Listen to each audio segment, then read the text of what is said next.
பாரு. சத்தியமா இந்த ரூம் நாறுது. முதல்ல அண்ணன் தம்பியா பழகிட்டீங்க, கைய கொடுங்க, கட்டி பிடிங்க. பாத்தியா, நான் இதே மாதிரி நான் நைட்டும் பண்ணாரு. நான் எதுவுமே பேசலடா. தேவையில்லாம ஆரம்பிச்சதும் அவர்தான், எட்டதும் அவர்தான். தப்பா பேசினா வேற என்ன பண்ண முடியும்? நான் சொல்றேன், நிறுத்துங்கண்ணா வேணா பர்சனல் அப்படின்றேன். அவர் தெளிவா பெரிய மனுஷன். ஆரம்பத்திலேயே சொன்ன தலைவா, பர்சனல் லவ் மேட்டர் அதெல்லாம் வழி கூடாது. அவ ஆட் ஆயிட்டா. நான் சொல்றேன், இது வாங்க அதை பத்தி பேசாதீங்க. அப்பவும் அவருக்கு இது நான் பண்ண அதே நோயின்னே இருந்தாக்கா அவனுக்கு கோவம் வருமா வராது. அதுவும் அடிக்கிறதுக்குள்ள இல்ல, சும்மா நம்மளுக்குள்ள தள்ளி விட்டு போல அந்த மாதிரியோ போய் அப்படின்னு இவன் தள்ளுமா.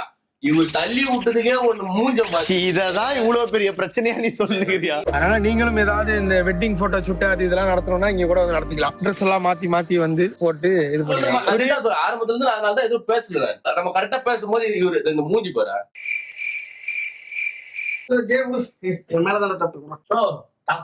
சாரி பேசிட்டு போங்கண்ணே. ஏன்டா இப்படி பண்ற? இல்ல பேச்சு